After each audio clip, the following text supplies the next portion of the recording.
The following speaker is Yann Boquillod, who is the founder and CEO of AirVisual, a social enterprise providing air pollution monitoring solutions. Before going out in the morning, I always check the air pollution index. Did you know that we can easily get this information in real time with the AirVisual app? It is really useful. Oh, I want to live in a city without air pollution. It's a tragedy that we sometimes cannot clearly see the Seoul Tower because of a huge volume of fine dust. Mr. Yann Boquillod launched the AirVisual after living in Beijing for several decades. As a father of 5 children, he deeply felt the seriousness of air pollution and decided to find an effective solution. AirVisual crunches billions of data points daily to forecast air quality and discover trends around the world. Ladies and gentlemen, let's give a big hand to our insightful speaker, Yann Boquillod.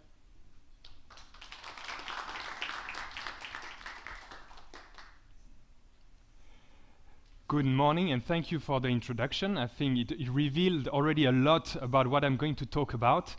So my name is Yann and I'm coming from Beijing, China. Of course, as you can see, I'm not Chinese, but Beijing has been my home for the past 18 years.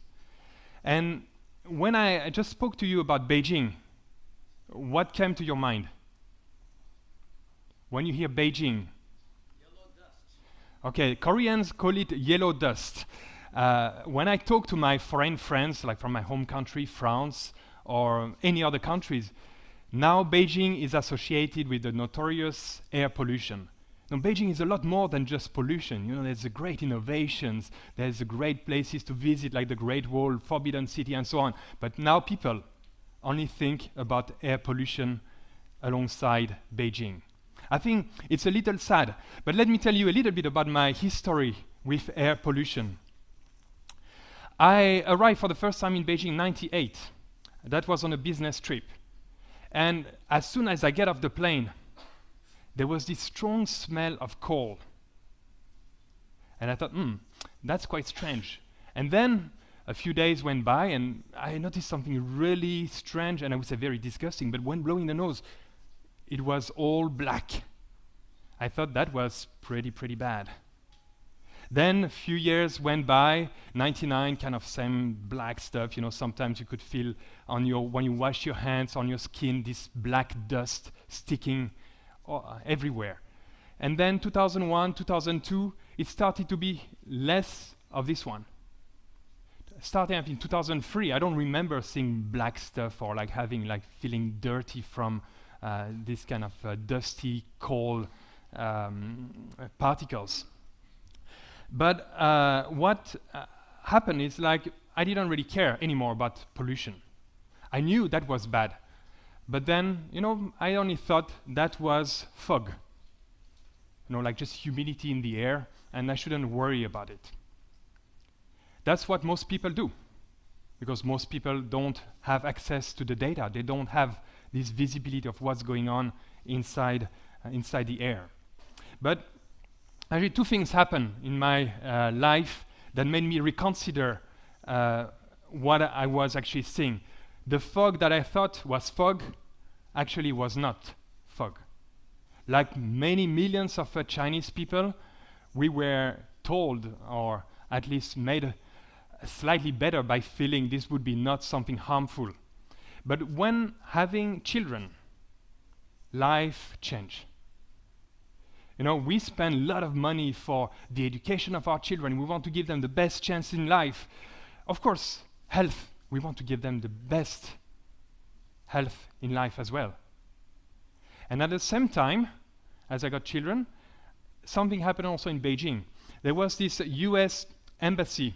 They had put this device on the rooftop of the embassy. And they started to tweet every hour the measurement of pollution. Then the Chinese government also started to make their own measurement and try to publish it. But what you could see is that the pollution level reported by the US government was high, and the Chinese government reports were actually pretty low. So people started to wonder, what was this data about? What should we understand from that? Was the local government trying to tweak the figures, or was the US government trying to cheat, to make China look worse? So after a while, actually after a lot of discussions, some fights between the US embassy and the Chinese government, actually everybody realized that, okay, we need to publish the data in a meaningful manner. We need not to cheat. So the US government obviously didn't cheat, but at some point, like for a few years, the Chinese government was really trying to hide it. And then I think starting 2014, they went really upfront and sharing the data. And then people realized air pollution was a major issue. So as a parent, for me, that was very important to understand that what was out there was harming my children. And as I'm a big data guy, I've been doing big data for about 20 years. I started my career in '97. I've been using AI also as early as '97 with, we called it back then, expert systems, where we use like a database to start learning from patterns. And I thought that I need to get data. I need to understand what's happening. Because the WHO tells us something very important. WHO tells us that about 7 million people die every year from air pollution. 7 million. That's more than malaria, car accident, and AIDS together. So this is a major impact on the health of people. The other thing is that whenever you have air pollution, you also have another side effect, which is global warming. Usually emissions tends to create CO2. And from CO2, then we get the global warming. So the impact on people first harm us on the very short term, and then on the long term creates this global warming. So I thought that maybe if I had the great idea, I could try to combine my experience with one of my, actually another French partner into this business, who was very good in IoT devices. If we could combine our experience, we could probably create something quite big. So the first thing I was looking for is data. You know, I love data because data tells us so much, the insights and also what actions we can take out of data. So I asked myself some questions like, if, for example, we would take Beijing in the top 20 of the worst polluted city, how would you place Beijing? Is Beijing number 1? Number 5? Any guess? Number 1. Okay, any better guess? How about Seoul? How would you place Seoul in the list of the WHO in terms of pollution? Do you want any bold guess for that?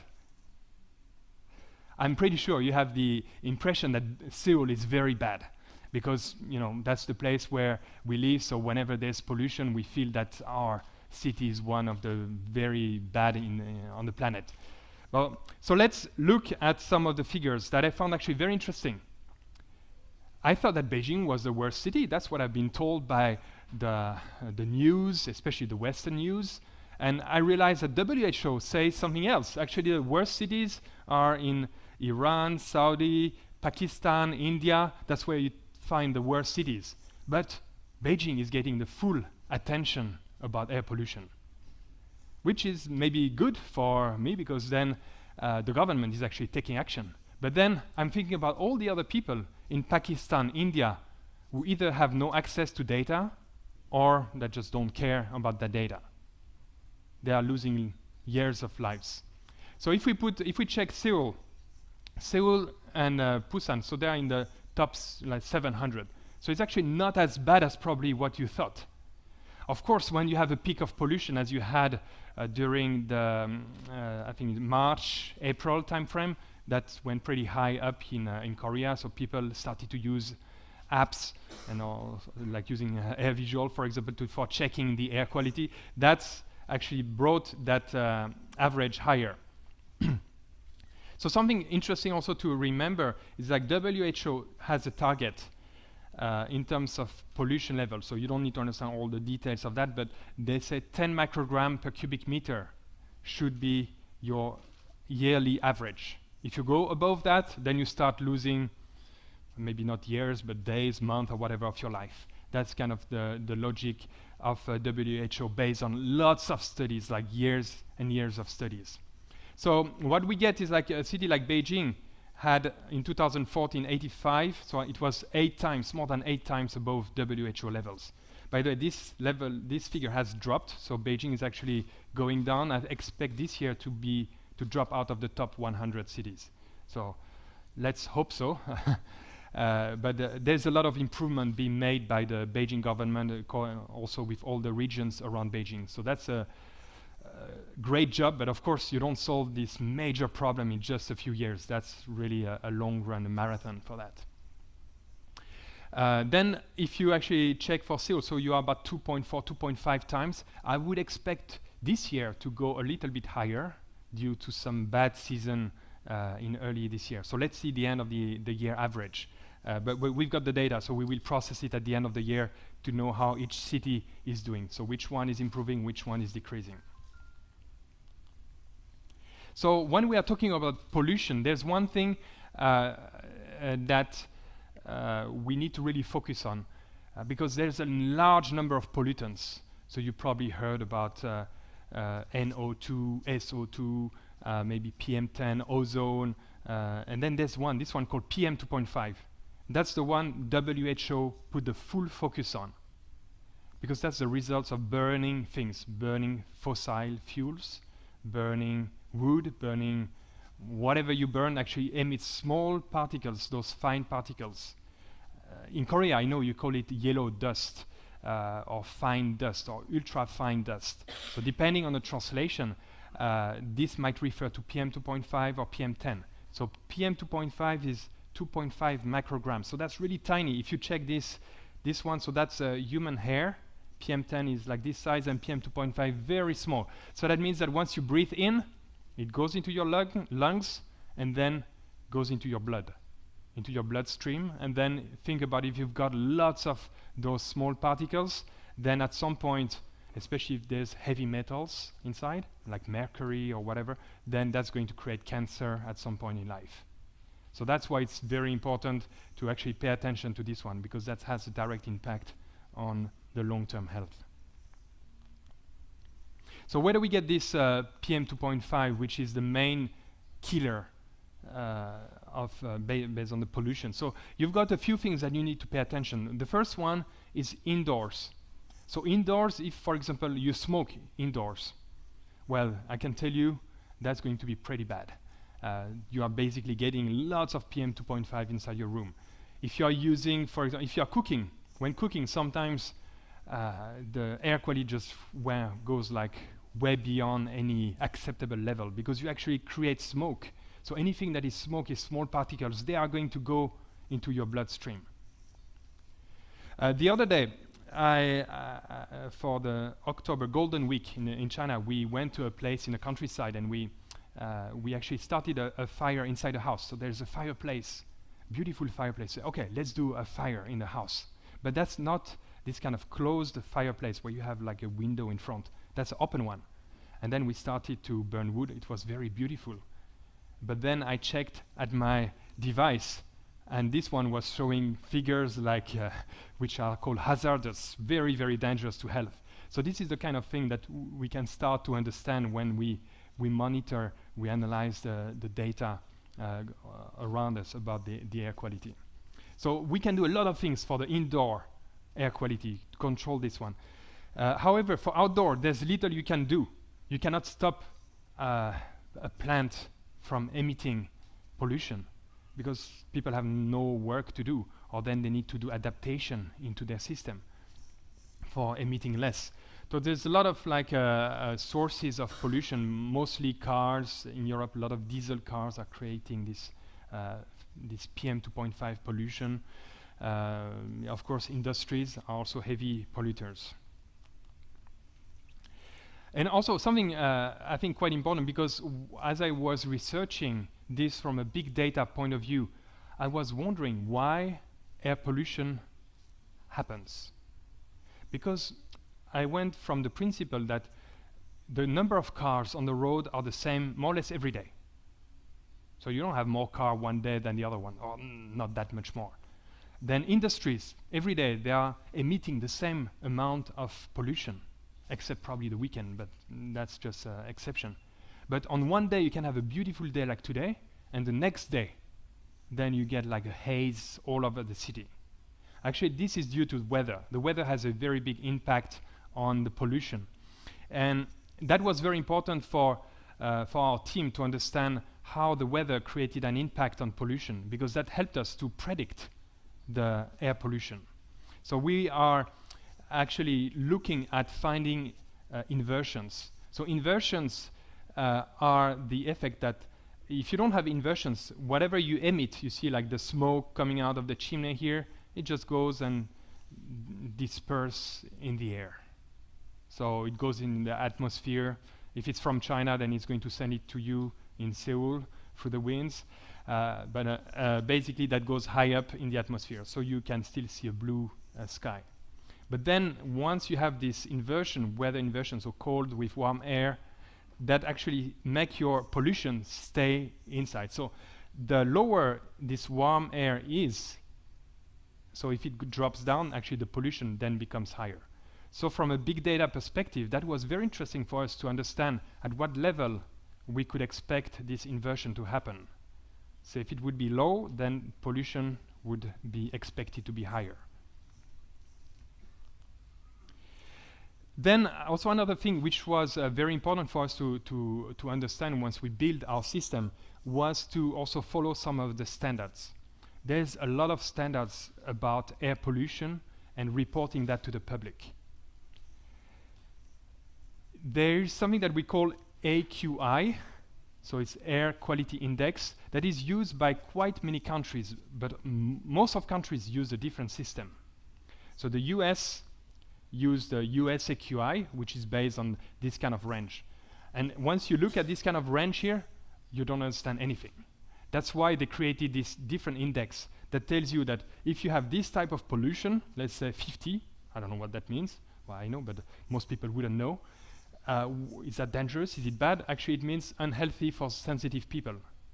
So it means people who are asthmatic or who have trouble breathing, when they would go outside, then they would need to wear a mask. So that's an interpretation from a scientific point of view to tell in which category or which part you are at the moment. So if you are like above, let's say 100, then you would be into this unhealthy zone. So what actually the US government has been doing is using these numbers also as a category, 0 to 50, 50 to 100, and so on, with different categories. The Korean government is using a different standard. So when, for example, the US government would say that this is unhealthy, in Korea it would still be good. So that's why I think there was a lot of controversy. Probably it was, I think, in March, April. We ended up being on national TV in Korea a few times. I didn't know that, I didn't do anything. But we were on national TV because people were comparing results from the Korean government and AirVisual. So AirVisual was saying it's unhealthy, and the Korean report was saying that it's actually not that bad.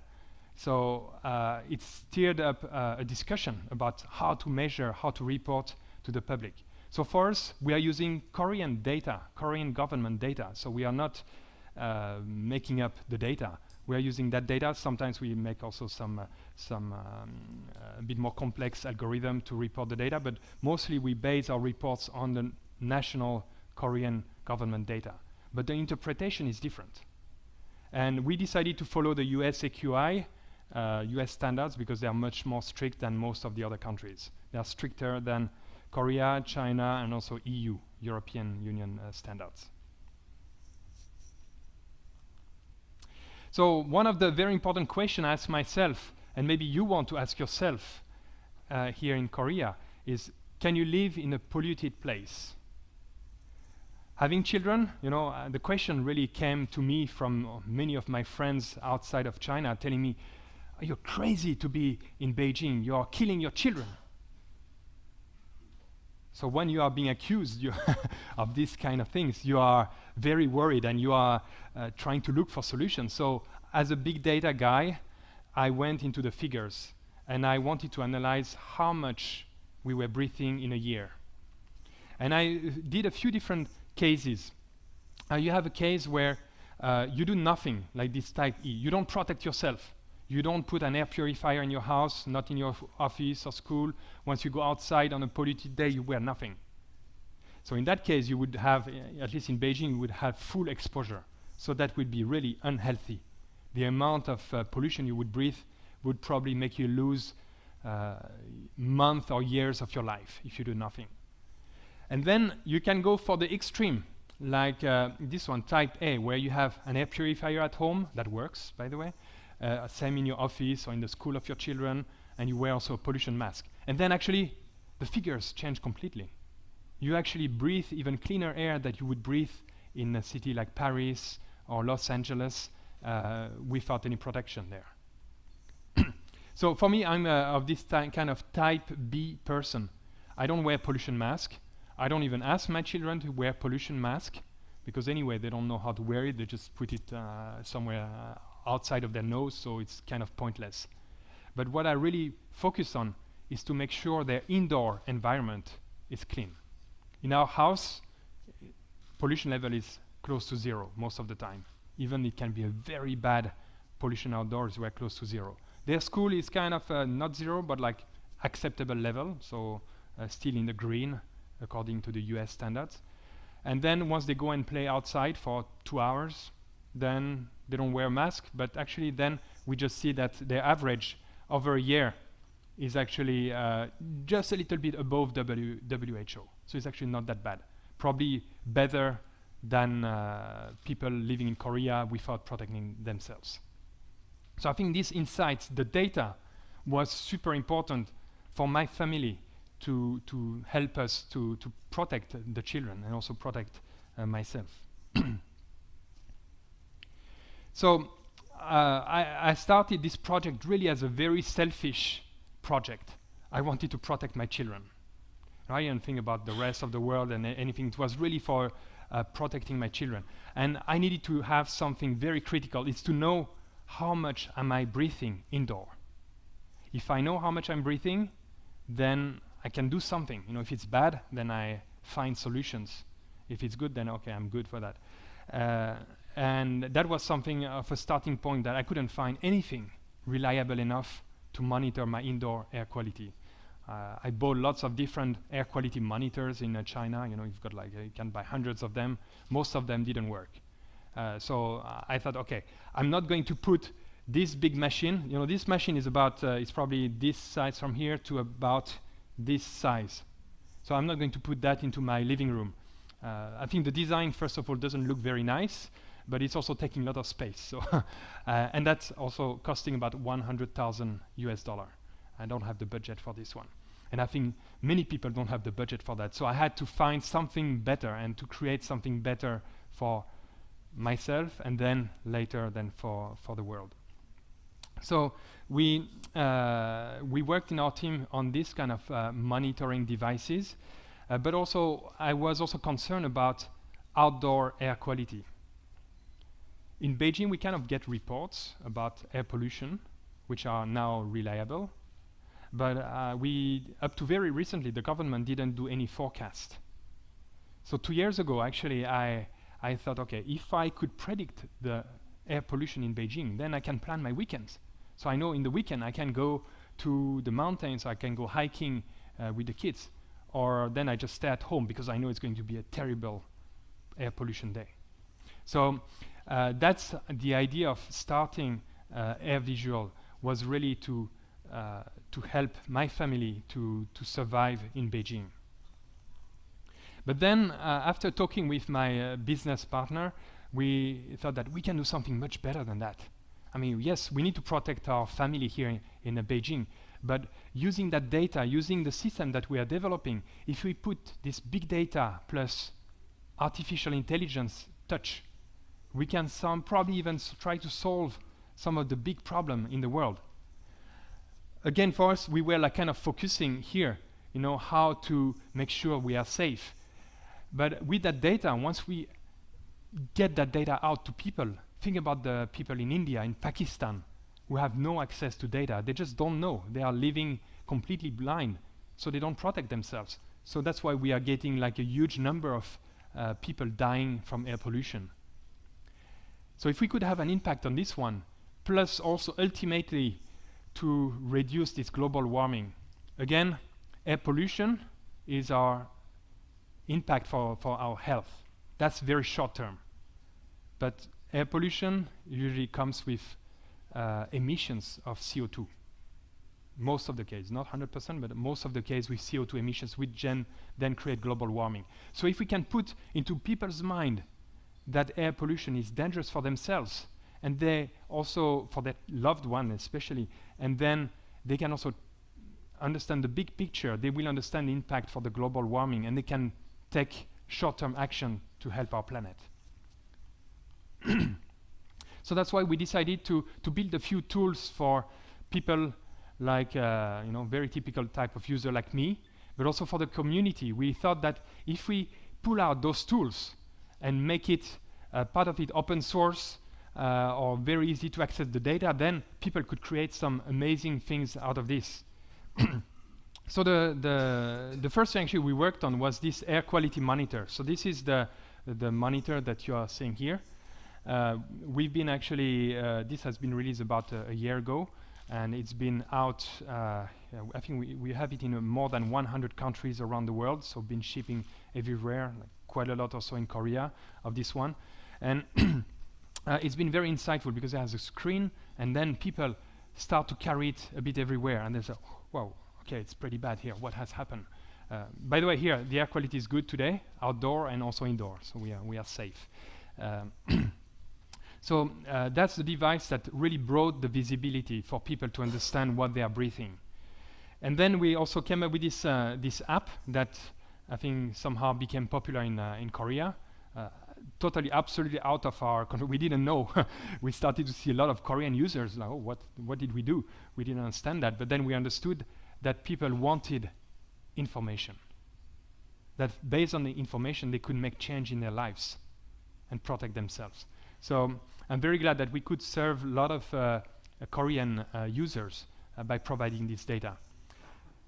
And the other thing that we did, and that's really for the community, is like we created API access to that data. As long as the data is public, it's not my own data, I keep for myself, but if I want, I can make this data public. And then that's when other people can use that data to create kind of crazy stuff. I mean, we've got like some community members who are like very innovative. They use that data for not just doing apps, but like to control their smart home, or to create some projects to monitor air quality in poor places, in kitchens. So like you see plenty of crazy ideas out of these tools that we've made available for the people. So one of the interesting things is because we are spending our time, I would say 80% to 90% of our time indoors.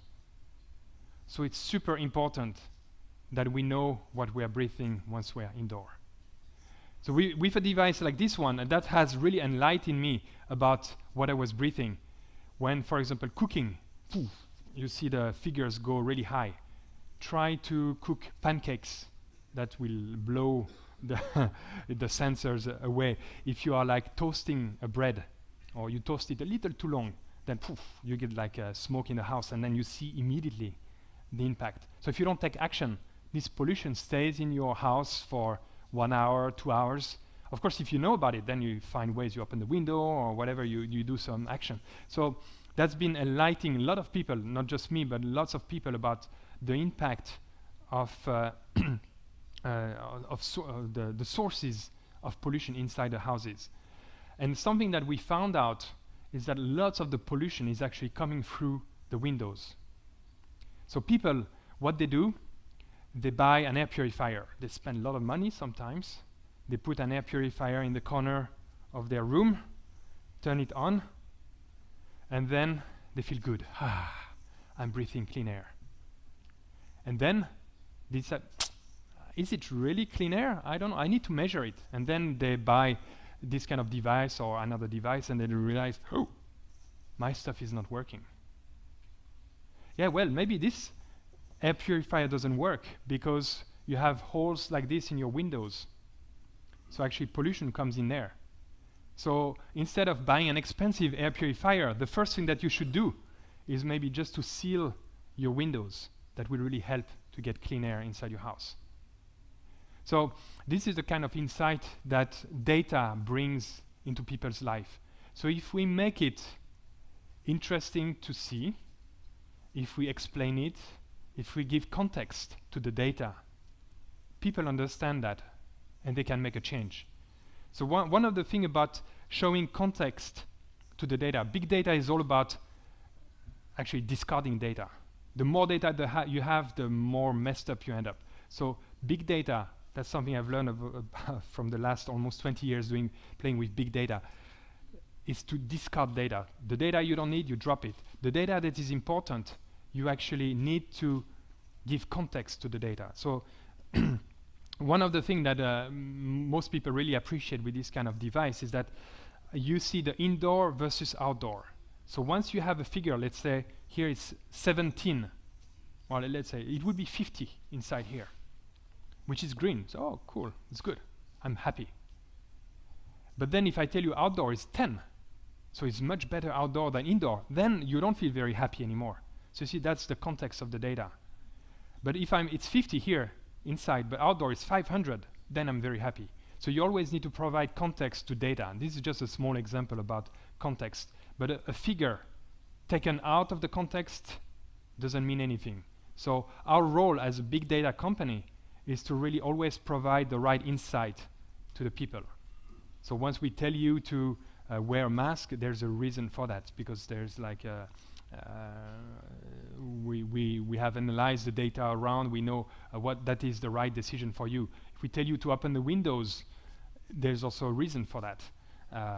Because maybe even if the pollution outdoor is high, still your CO2 level has been going very, very high indoor, and that's also becoming unhealthy. So you need to find the right balance. So it's data, and playing with data is quite complex actually to make the right decision. But the role of big data company, I think, should be to make that data understandable to either the consumers or to their clients. And then the other part of this AirVisual, what we really wanted to create a big impact is to monitor worldwide the air quality outdoors, because that's what people care about. Somehow, they spend 90% of their time indoor, and people tend to forget that. But when it's outdoor, that's what people get really worried about, outdoor air quality. And I thought that if we can get that data out to the people for the outdoor, then they will really understand that, okay, that's coming from pollution, and I need to protect myself, and then I will check also for the indoor part. So we started to collect data from government, like the Korean government has open data for pollution. It's not easy to get, but somehow it's kind of open data. So we get that data. We get it from many other sources, government sources. And then we realized that actually on the map, like the map you have here, actually Africa and many other places around the world is just blank. People don't know what they are breathing. Countries like Pakistan, Iran, Saudi, which is some of the worst air polluted places in the world, don't report data. So I thought we had to change something here. And we had this device that can monitor as accurately as $100,000 device. This is like a $250, but the accuracy is about the same level as $100,000 USD device. So if we could put those devices in different places around the world, we could alert people. So that's what we did. We started to deploy those devices in Pakistan. So we were the first one to report air quality in Pakistan, which sometimes goes for pretty bad levels. And we are very, very proud to process so much data and then return that data back to the users for free. Because people can really make an impact on their lives by having this data. And this data should be free. It's quality data that has been verified, approved by our algorithm, and that is published back to the people. So kind of we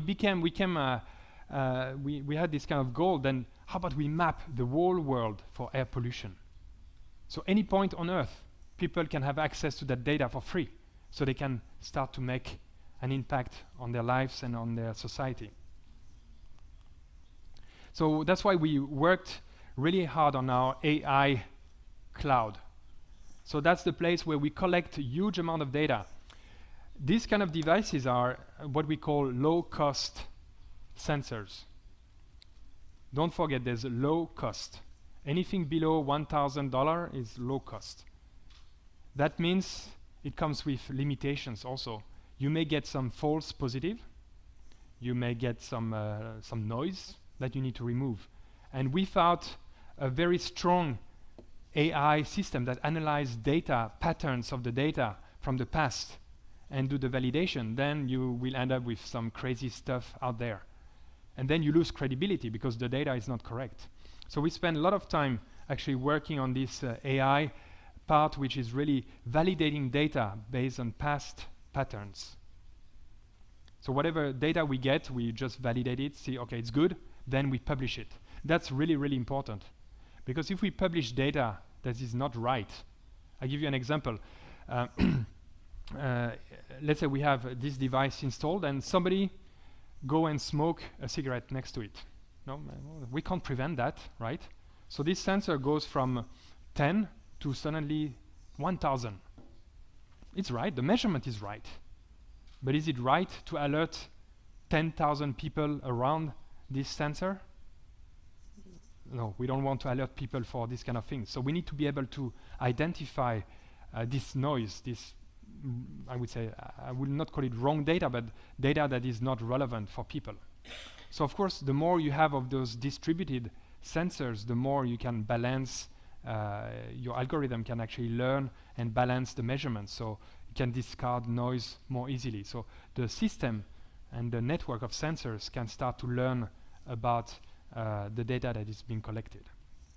So that's why a sensor only without a big data and AI system behind actually is kind of pointless, because you will start to get lots of false positive data, and then people lose the trust they have in you.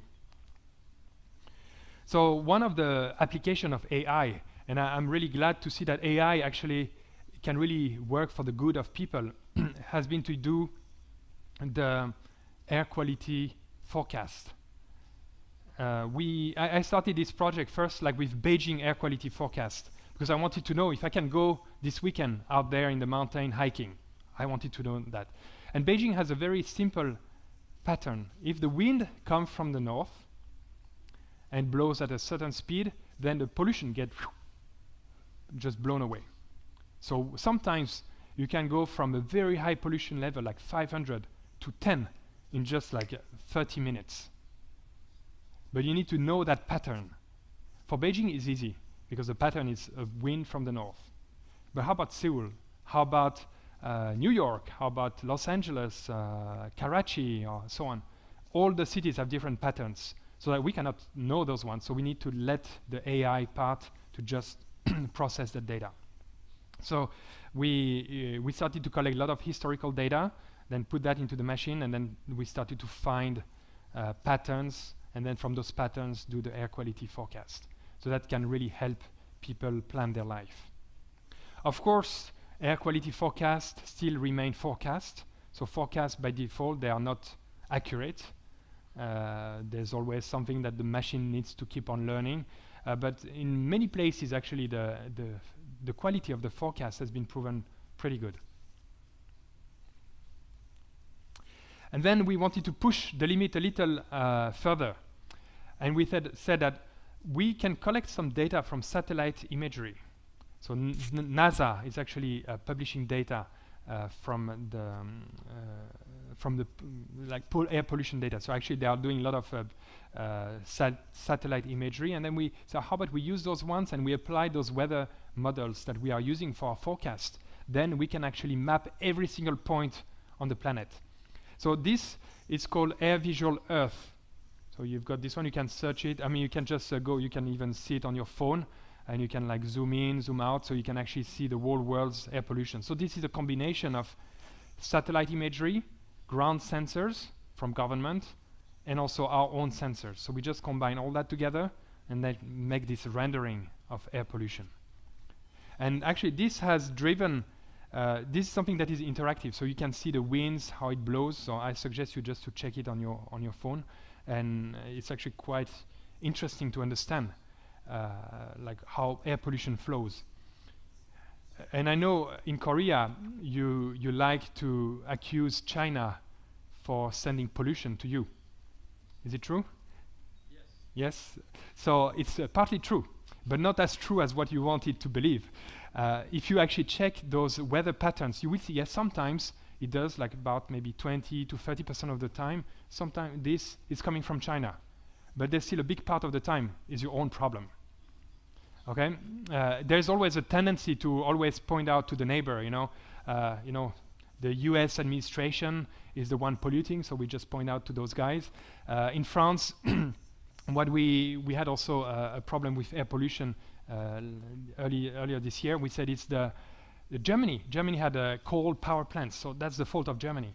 So it's very natural to accuse the other guys, but that's why this kind of map is so important, and that what government have never been able to make this kind of map, because you understand where the pollution comes from and where it goes. So you don't need to accuse your neighbor and really focus on your own problem. So that went really kind of wild, and we were in the news everywhere, like reported by on a lot of like science magazines and things like that. So that went really kind of little out of control. But really what I loved is like the involvement of people inside in the community. So people using the devices, reporting air pollution, asking the mayor to do something for this, to close this polluting plant. We deployed, for example, I think about 50 devices in Manila, the Philippines. And then from there we could actually see real-time the map of air pollution. And they found out that a factory every time at night after 10 p.m. when everybody is asleep, they start to emit a lot of pollution. So that's the kind of insight you can get with data. You can find out people cheating or people who are harming the environment or harming people's health. So that's why data is so important, and it's really actionable. And then we've got this kind of crazy community members, which we didn't build this one to be outdoor somehow, but people just say, I want to publish my data. And they started to build their own housing for the device. So as you can see, like some people are very creative, like even painting their stuff in blue, and this is with solar panel. I mean, you get some crazy stuff that we didn't expect. But that's what happens once you actually create tools that are made available to the community. Then people use their creativity to just build extra stuff. And that's where I found, I would say, my trust in in humanity, where people actually want to help other people. It all starts with data where you just show stuff like AirVisual Earth, where you say, whoa, that's pretty bad, so I need to do something about that. Okay, I protect myself. That's selfish. Self-awareness, self-intelligence.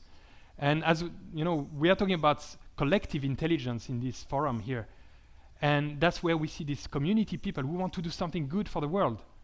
And that's where you have collective intelligence, which is there about getting that data out and sharing it to the rest of the people. And I really found this one very exciting, especially when I get emails from our users who are like so willing to share their data. They want to make an impact, and we're enabling this one. So just a few things about how to use big data. I think whenever you do big data, I think it's very important to visualize it, to make it understandable to people. That's why we spend so much effort on this kind of map, like a live map of air pollution, so you can actually really understand what's happening. And giving this context around that. We developed these kind of icons which somehow became iconic. It's kind of known, people reuse those icons, and I find it cool because it speaks to people. Once you see this kind of mask, I need to be really, really worried. So I don't need to know what 500 or 357 means. I just need to look at that. Again, context, visualization really help people to understand. So some of my key learnings out of this great experience was that once you have data, you can really make stuff which was invisible, visible. And then people will take action out of that. The second point is that I also realized from my own perspective that to protect myself, I don't care so much about myself, but I care about my loved ones, my children. So I want to give them the best. So because of I want to improve my loved one's health or I care for them, I will make a change. So that's very important whenever we want to push changes in people's mind. It has to be done for, usually it's through people's love that we actually achieve this one. The other point is about community. You know, when you create those great tools, people just jump on that and create stuff, and that's just amazing. It's just exciting to see those people so involved. And my last thing is like, you know, we talk sometimes a lot of negative things about AI, that it can take the power of the people, that you know, maybe it's a next Skynet in Terminator. But I think if you use AI well, it can really help us to save our planet. And I really hope that, you know, every day is a day like with a blue sky where we can enjoy a very nice life for our future generations. Thank you.